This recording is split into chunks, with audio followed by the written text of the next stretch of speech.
Dr.Mohamed Khater.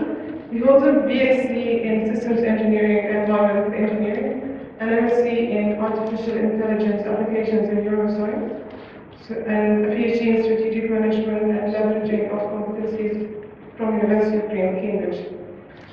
He worked for a number of years with the United Nations organizations, and he has been a consultant for several biochemical, software, and telecom companies. He's currently a senior research associate with the University of Cambridge, and he has the program for management policy and innovation in the MENA region. Dr. Mohamed Khater is not just, mashallah, there's so much in his biography. I just cannot mention it all. Without any further ado, I just need to give him a chance to introduce himself, maybe.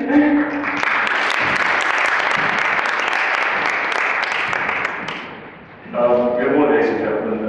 Thank you all for being here. Breakfast does seem to be the most important meal of the day, as I've just found out.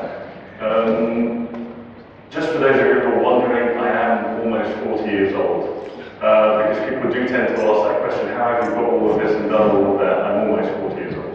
So just to let you know, because I did get asked that question. When I was invited to come over here and talk about innovation, I didn't really know where to start. It's always a very difficult thing to talk about innovation when you're asked about it, even if you specialize in it and teach it at university.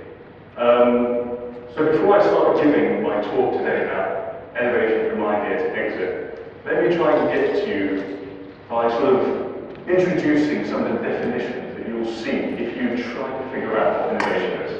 So you can start with the very simple ones in the dictionary. The act of introducing something new. And then you can go on to very more sophisticated definitions that sort of try to break it down and tell you that there are 3 stages in the process of innovation: invention, translation, commercialization. It is a minefield if you want to know what innovation is. And I remember sort of reading this literature back in 2005 or around 2004 and attending a meeting in which one of my colleagues, a PhD candidate at the time, was giving a presentation just before we arrived. And I knew that innovation was about something new, it was about inventions, it was about the creation of value. And I got quite frustrated in that presentation, which seemed to be about everything. And I put up my hand in a very frustrated way and said, guys, what the hell is innovation? Can somebody please tell me what it is in 3 words? And Tim Mitchell, a great person when it comes to innovation, turned around and said to me, I'll tell you what it is in 2 words. It's implementing inventions. And he pointed me to this particular article by Fragenberg, which was written in 2005, which adds a little bit more to it. It's the application of inventions generally to create value. I like that definition. It's straightforward, it's easy, it's simple. Simple things for simple minds.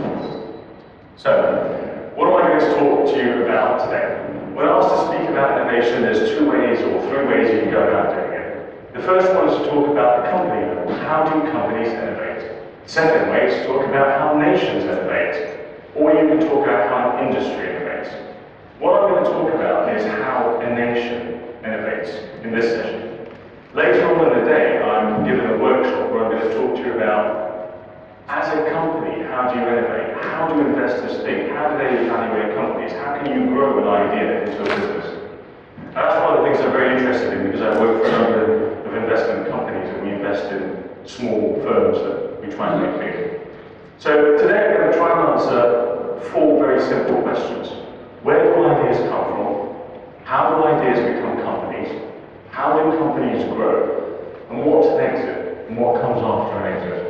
I'm going to try to show you some examples from where I come from, in Cambridge, and I'm going to give you some thoughts, or share some thoughts with you around the Arab world, and how we might learn or do things and think together, hopefully.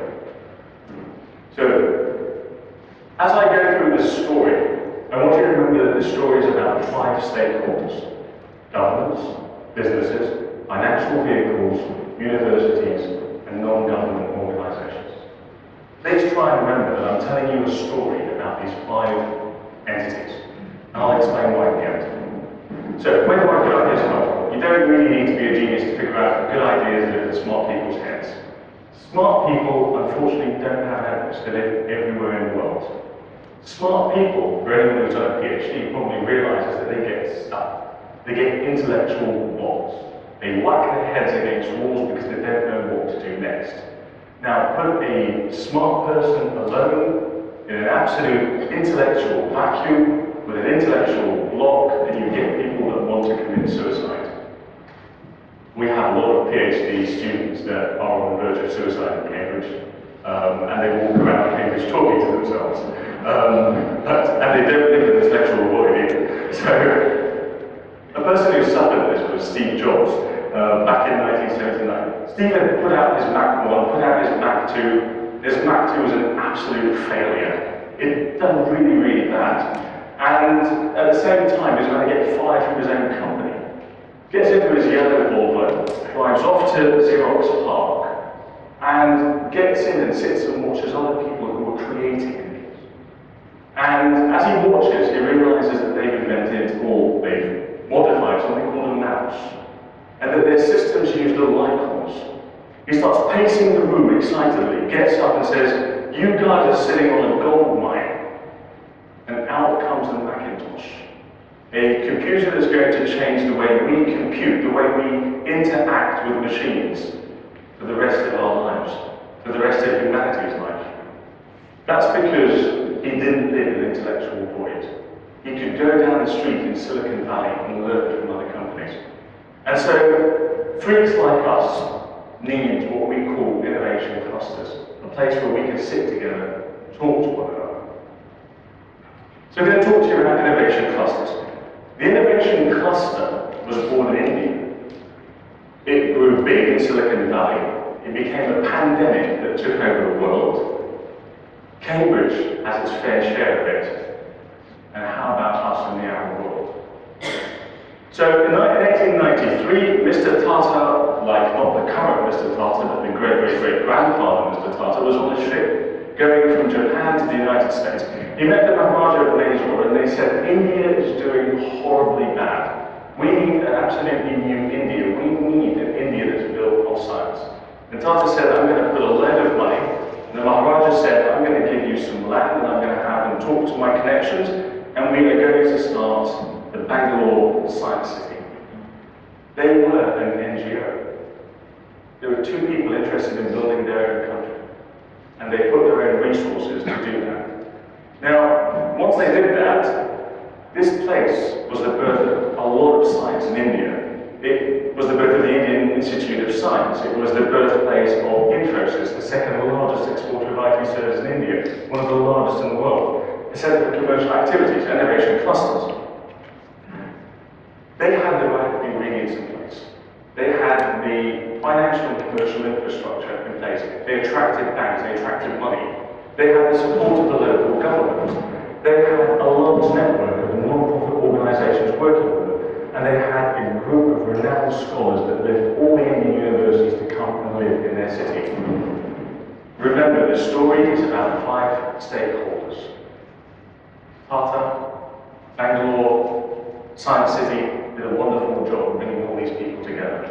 But they made big mistakes. Again, it took them 100 years to get to where they are, just because of one little mistake. License Raj. In 1947, legislation by the Indian government that made it very difficult to create businesses. The moment one element, one stakeholder fell back, it took them 100 years. 1990, the Indian government ended this particular legislation, and Bangalore City took off again. The United States, everything is big in the USA. I always say the Americans have a yes we can culture. In England we have a let me tell you why we can't culture. It's interesting, you know.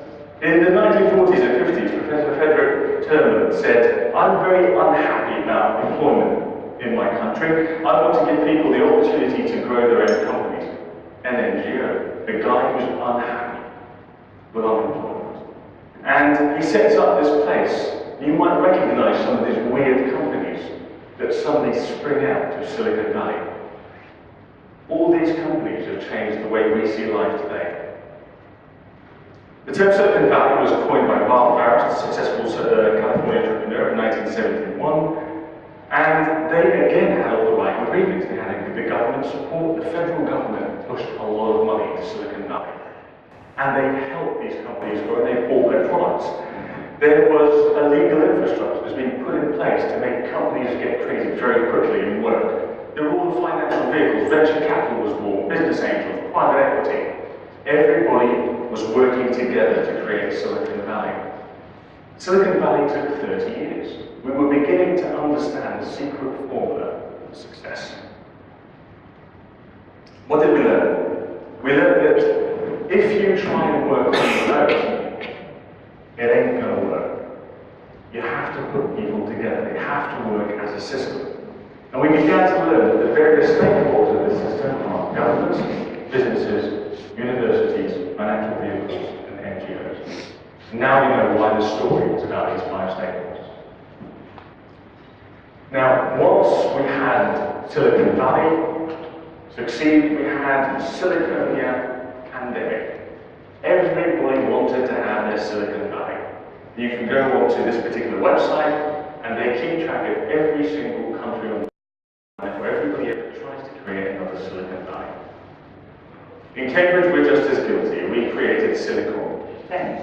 Of course, as opposed to Valley, we chose the word Fen. But, that's the way we operate in Cambridge. We like to put ourselves down. Don't shine too much in Cambridge, that's the rule. So Silicon Fen.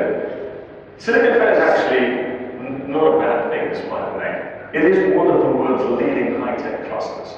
It grew very, very organically since the 1980s. And it leveled off for a bit, went down a little, and then grew, and now was sort of hindered by space. If you look at Silicon Fen, this is Cambridge, by the way, if you'll ever get a chance to fly over Cambridge on a nice day, this is the kind of thing you'll see. It's not an industrial city at all, it's quite a nice place.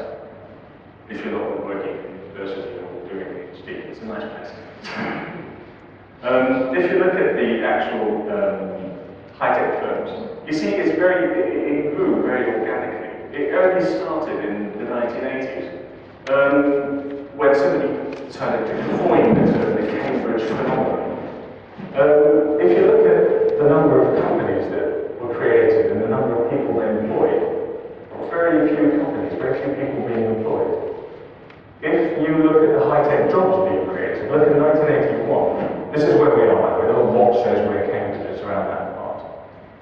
1981, the red colour, you see the blackened out area, that's the Cambridge area, shows you how many high-tech jobs were there in 1981. Almost none.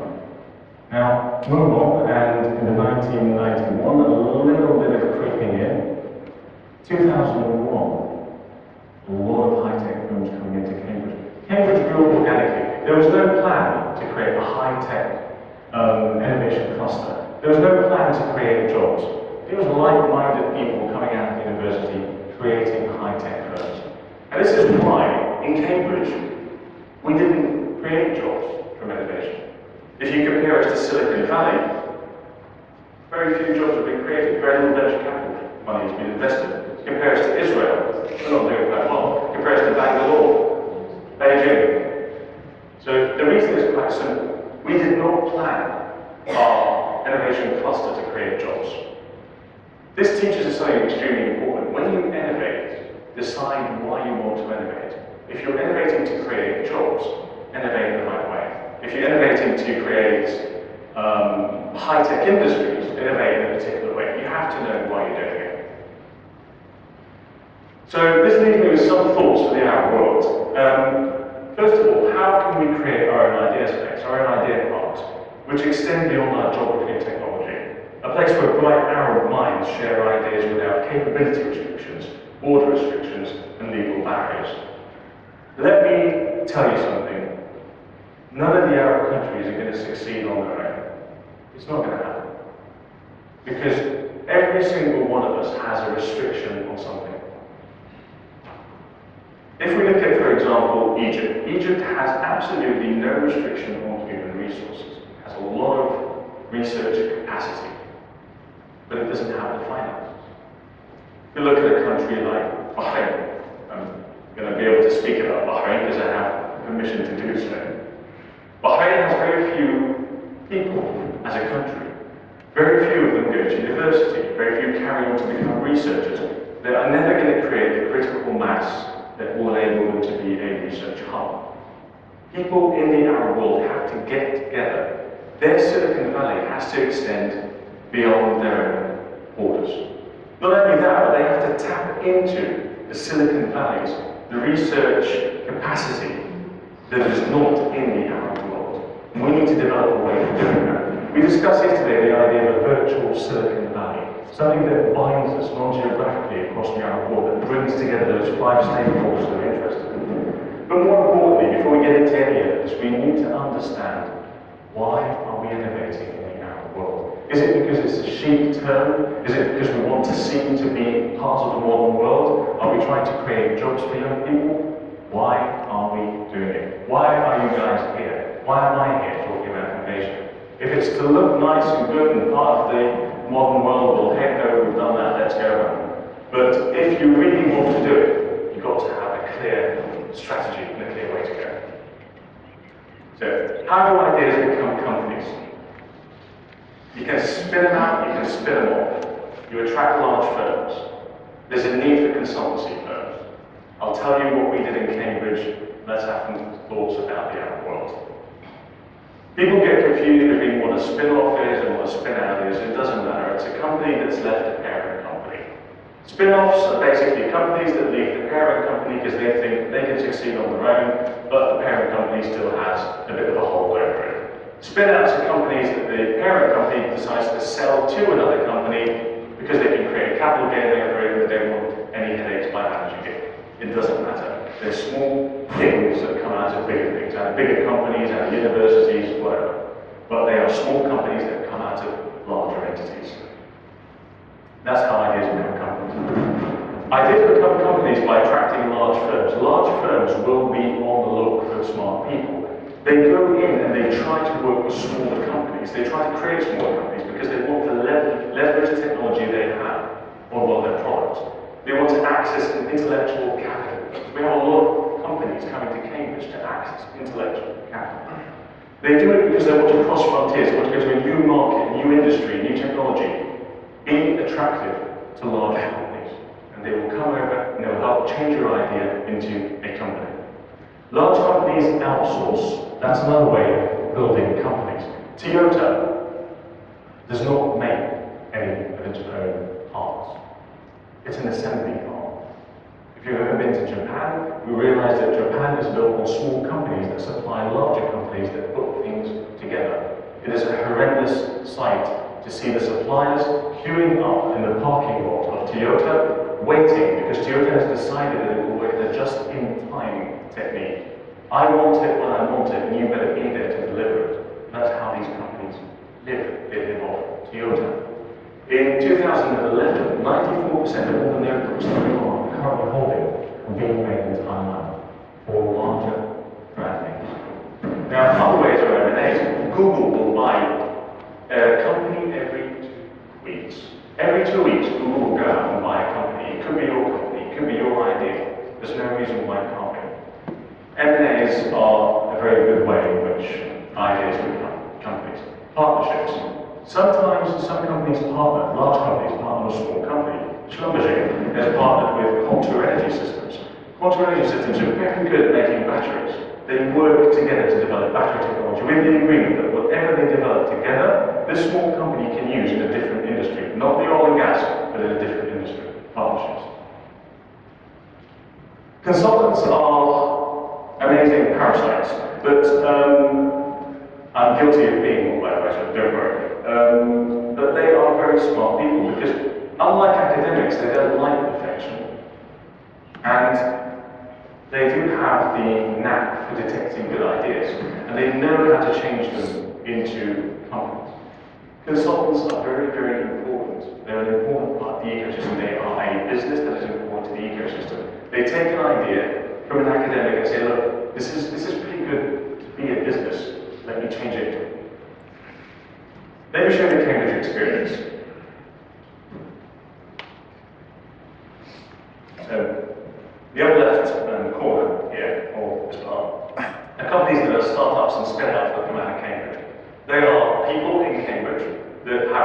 players who have decided to create small companies. These are some of the companies that have come into Cambridge to access intellectual capital. They've come in because they see people with great ideas in Cambridge. They set up and they try to access these ideas. These are some of the consultancies that live in Cambridge and try to change ideas into companies. That's our ecosystem in Cambridge. That is one of the reasons why we're extremely successful. And it's because we have extremely smart people. It's as simple as that. But also because we've managed to integrate the stakeholders together. But let me show you again something extremely important. Look at how many people each of our technology companies in Cambridge employ compared to the United States. The reason I'm showing you this is because, in reality, the Arab world, I believe, should be innovating to create job opportunities. The way we do it in Cambridge is not suitable for the Arab world. The way they do it in Silicon Valley is not suitable for the Arab world. We need to figure out our own configuration for this. Now, Professor Mike Best, a person who went to Cambridge, was asked to give recommendations to the United States government about the way they innovate, because Cambridge was a phenomenon that the United States thought was worth looking at. He wrote, "We run the risk of turning into Cambridge, England. We'll have isolated clusters of the very best university research and a number of small R&D firms, but not the downstream production, service and support jobs that make a vibrant economy. We'll create all the new ideas, but others will get too much benefit." Mike Best is right. Mike Best is absolutely right. And our unique selling point in Cambridge, where we focus, a lot of the stuff we do in England is in R&D, design, pre-production piloting, prototyping, and we stop there. The internet is an English idea. The Americans commercialized it. The computer is an English idea. The Americans commercialized it. Almost every single product that you will see that's been commercialized very well has been done by the Americans and was invented in Britain. You would have seen that in the Olympics, where we tried to show you every single thing that we have given the world. Yes? But the Americans made it big and they made it great. Look at other countries. Look at Switzerland. Switzerland is stuck where England is stuck as well. The Japanese are quite good. They innovate in the way things are made. The Taiwanese make a lot of money because they work in the actual OEM. You give them something and they will customize it and make it for you. They're downstream. They make a lot of money. They employ a lot of people. Which innovation model should we pick? Do we want to be Silicon Valley? Do we want to be Cambridge? Or should we be looking at Taiwan, India, China? So, thoughts for the Arab world. Again, why are we innovating? How can we align our national innovation strategies with our economic vision? That's if we have an economic vision. What will be the Arab world's unique selling point? What will we sell to the world? How can we contribute to the global value chain? Very important question. What funding mechanisms are there to help create companies? The Arab world is funded by banks. Banks don't take risks. We need private equity. How easy is it to spin out or spin off things? How easy is it to create companies? We're some of the hardest countries in the world to create a company and do business in. We are corrupt. We have no system. We have no legislation. How are we going to innovate? How attractive is our economic and political situation for foreign direct investment? It's not very attractive, is it? Nobody understands us. We're isolated. We're island. I think I've lost my mic. I'm used to it.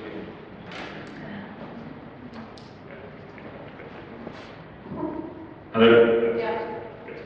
Okay, so we are an absolute island with a very unique culture. Very few people understand us. A lot of people regard us as a reputational hazard. We're definitely not the most interesting place to invest your money at the moment, with Asia on the rise. So the only way we can survive is by depending on one another. We have to invest in one another. We have to work with one another. That is the only way forward. Do we want to be Cambridge, or should we take in mind Professor Mike's suggestion? It's not the best way to go. How do small companies grow? This is what I'm going to be talking about later on in the day. If you've got an idea or a small company, how do you grow it? But here are some thoughts. Businesses grow by doing business. Just do it. Go out there and do a business and make it work. It's as simple as that. Build a competence and create a competitive advantage. And make a conscious decision to scale up. What do these things mean? There is a need for encouraging small businesses through direct and indirect government support. The Americans put a lot of money behind their businesses. They bought their products. However, there's always that threat of protectionism. If we work together as a narrow entity, we can protect ourselves from non-Arab entities, but we can open our markets for one another. Here's a way to go. There's a need to bond with local large businesses to integrate into their upstream or downstream network. The UAE is about to have one of the largest aluminium smelters in the world. How has it created upstream production of small companies that are going to help this large company? So, that is, how has it created small companies that will make small things that will go into the bigger company? How has it created downstream production? Little companies that will make things like aluminium foil or food packaging. That's the way you create, that's the way you innovate, that's the way you create jobs around your industries. There's a need for small companies to optimize their operations. People have to learn to manage their companies. There's a need for cross-geographical, industrial and technological frontiers to open new markets. You need to see what the world is doing. Don't create a small company here just for your local market, create it for catering to larger markets. Look at China. Look at the countries that have succeeded. Small companies need to sell their ability, not their products. A major problem that I face and I see in England all the time we go out to look at companies. Companies think in terms of products. They don't think in terms of capability. We looked at an idea where a company made something called a muscle suit. They made a suit that you could put on that would help you move if you have paralysis. A biotechnological application that would take 15 years of investment, medical trials, probably will never see the light because it will be blocked by a large company, and they wanted an investment. It's not going to happen. Nobody's going to give you money unless it's the government. It's as simple as that. We went to them and said, we'll help you, put you in touch with large medical companies. We will take your ability and we will take you to the gaming industry. That's how you're going to make money. We'll take it to Sony, we'll sell that to them as a gaming application, and that way you will survive as a company. Think beyond your product. Think within the ability that you are actually selling. Small companies need to attend to specialized markets, look at niche markets. Small companies need to sustain their competitive advantage. This is a lot of technical terms. Small companies are flexible. They can do anything. That makes them dynamic. That is a competitive advantage. They need to build on it. Simple as that. You need to know when to grow big. There are situations where you are not doing well because you're inefficient. There are circumstances where you're not doing well because you need to grow, because you've outgrown your market share. There's a need to get more investment. There's an understanding that you need to exit at times. Leave the company, give it to somebody else. What is an exit and what comes next? I like simple stuff because I'm a very simple-minded person. There's only 8 ways in the world that you can exit a company. I'll tell you what they are. What happens after an exit? I'll tell you what happens after an exit as well, so that you don't get depressed about leaving your company behind. And do we know how to exit in the Arab world? This is how you exit. You liquidate. You build a company, and you decide that you don't want to have it anymore, so you sell off its assets. That's what Cincinnati Miracle did. They're a machine tooling company, one of the largest in the world. They decided they'd had enough of the business, sold it out. Keep the business in the family. This is a very, very Arab tradition. Keep the business in the family. I'm going to employ my son, my grandson, our neighbours, the whole village, and it's going to be a wonderful company. Kongo Umi, 1,400 years of construction in Japan. Sell the business to the employees, John Lewis, in England. Sell the business in the open market. I couldn't find an example. These businesses were never big anyway. Nobody ever heard of them. Sell it to another business. Pixar sold to Disney. $7.4 billion, $50 million investment. Go IPO, Facebook. Licensing. Teddy Ruxpin is a cartoon animation that was created by a guy called Stephen Kay and sent over to Coca-Cola to do ads, and he He earns $1 million a month. That's more than most of us will earn. It's a cartoon character. Injected into the public domain, and that's stuff like Firefox. What comes after next? Steve Jobs created Apple, kicked him out of it, sold all his shares, had $100 million, created Next, failed, had $50 million left, put it into Pixar. Pixar did really well, sold it to Disney, got all the money back, bought Apple back. That's called serial entrepreneurship. You keep doing it over and over and over again. Here's a Cambridge experience. These gentlemen, Herman Hauser and Chris Curry, created Acorn. Acorn is a computer company. You've probably never heard of it. You're probably all too young to have even sat on an Acorn computer, a BBC or a Sinclair or any of that stuff. It's not cool. They created what was at the time the Apple of Britain. I want you in the next slide to have a look at how many times the names Chris Curry, Herman Hauser, and Andy Hoover come up. It's pretty simple stuff. They create a company, they sell it, they create another one, they sell it, and they go on and on and on and on. And that's it. That's how Cambridge works. Serial entrepreneurship.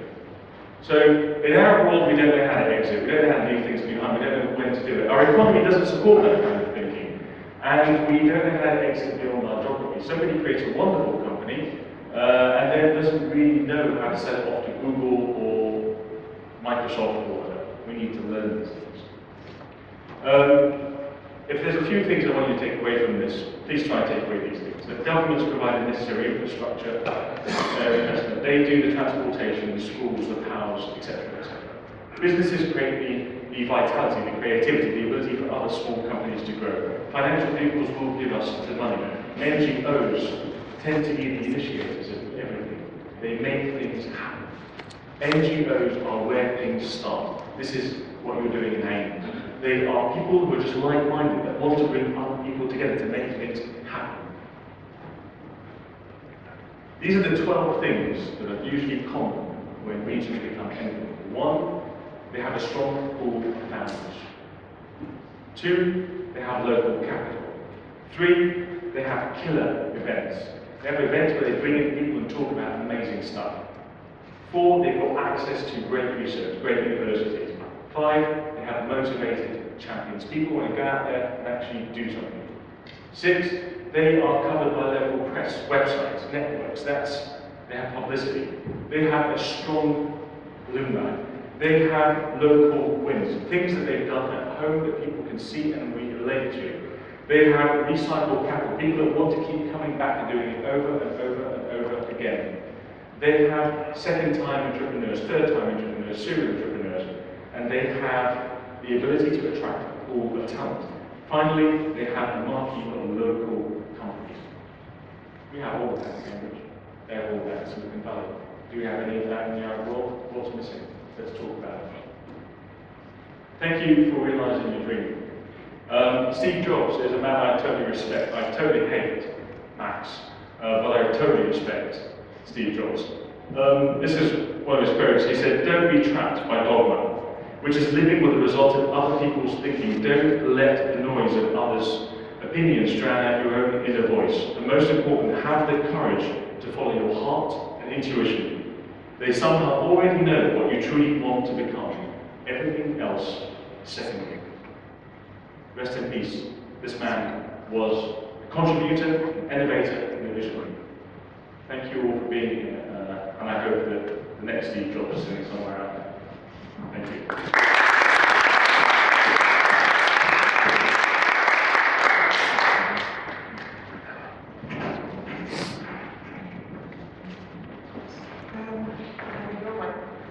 Thank you very much. We have a few minutes for questions. We'd like to open the floor for questions. Can anyone help me with the mic, please?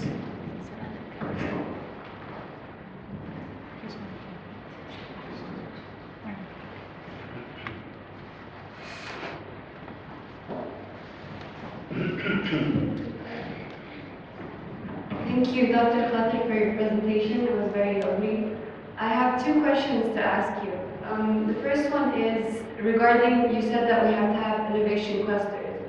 And in Beirut, we recently started what's called a hackerspace, where people from different disciplinaries come together and work on similar projects.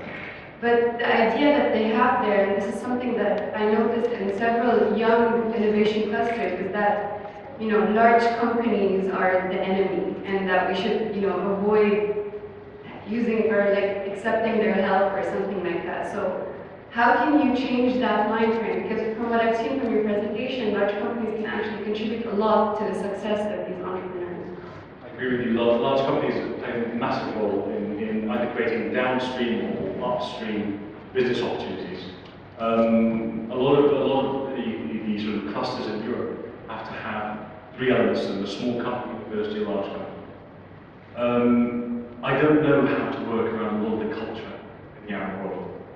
It's debilitating. Somehow we can't change it, but we have to create strategies that work around it, and that's one of the things that came out of our discussions yesterday. You need to engage in a transparent conversation with large companies. People get together to do business because it's beneficial for both sides. People don't get together to do business because they like each other. It doesn't work that way. And so as long as I think that both stakeholders can see what they are exactly getting out of the interaction, as long as it's legislated in a particular way, as long as rights are set out clearly, then I think that will make it work. Or at least I hope it will make it work. But I hope it answers. Yeah, you did. I just have one more question as well. When you spoke about the muscle suit and that it was originally made for medical purposes, but that didn't work because of all the bureaucracy and everything, so they kind of changed it to sell it to the gaming industry. So the question is, where is the line where you cross from what you want to be doing to just selling so that you can sell? Very good. You're going to decide on the value for yourself. Now, when this team was made out of 4 people, 3 of them agreed to do this. One of them said this is not what I want. I went into this because I want to help people move, people to get better. That's why I'm doing this job. It's an entrepreneur's decision. A lot of entrepreneurs see the wisdom in sort of selling out and trying to do it in a different way. A lot of entrepreneurs have the ethics and values to go on and do what they were meant to do.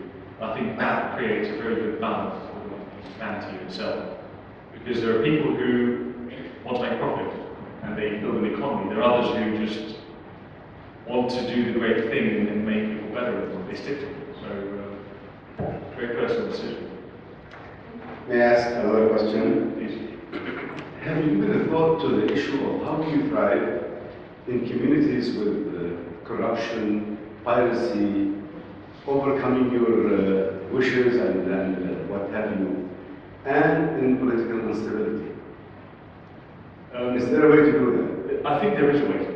I think there's an absolutely good way of doing that. When India did their Bangalore city, that's what they were trying to get around. They were trying to get around all the different Maharajas trying to break down India into little pieces and the walls between them. You do that by creating innovation clusters, little places, little havens for scientists and thinkers and like-minded people to work together and create things. And sometimes you just need to turn a blind eye to your own market and go to beyond your own borders. Sell it somewhere else. Work around it, get away from your stuff. So, and I think Egypt had a good experience with that at one point. They created the smart village. They created a smart village. It wasn't very smart, it was quite clever. But effectively what they tried to do is to move away from a lot of corruption in Egypt and create a community of like-minded people in the IT industry that were going to work with large companies in America and Silicon Valley. I think it was doing relatively well. So it is doable. It is doable, I think. On a follow-up on this issue, would you or maybe this conference need to think of somehow having this island in a community that does not have those problems, but yet specializes in such a part of the world? Would that be a workable situation? Definitely. It gives access to the intellectual capital that's in that place. And I think this is why a lot of people coming out here are actually from Kenya. Because they have that thought in the back of their heads. And what you said, I think, is a very good way to go. Thank you. We have time for 2 more questions. Thank you for this presentation. It was really, was interesting. If I have a question, I have one main question. I mean, I think our world has no shortages of ideas because we have many different ideas everywhere and every day. But the thing is that compared to Cambridge, for example, ideas, I don't know, I can say that I've been lucky to attend some Tuesday Enterprise business and judgments in school. So the main thing was, if you have an idea, then there's a track you have to follow, which starts from product, looking at the consumers and then the market, and you need the investors. You mentioned something about the investors in our world, which is banks, and they don't like to have any risk. So what do you think about that? I think it's one of the things that we lack in our ecosystem. This is why I and a number of other people are starting to do venture capital in the Arab world. This is why we are starting private equity. We've got one of our main players sitting up here in front. We're trying to even bring in venture capital from Japan. So the Japanese, we're trying to bring them in and say, would you like to invest in some of the smart people that we have in the Arab world? And actually, the Japanese are buying into it. They're buying into it when our own investors aren't, or not all of them, some. But you have to start a private equity culture. You have to bring together people who are, like for example, Nagib Suiros, for example, who is quite interested in getting engaged in things like that. You have to bring in people who understand technology and want to put their money in it and work together. And that is building a community of investor, or it's a small, young, but large investors that get together to fund these kind of things. Thank you very much, Dr. Khater. The take-home message for the Arab countries, specifically the GCC, we in Abu Dhabi, for example, what do you want this as the Arab Innovation Effort to pass on after AINAC?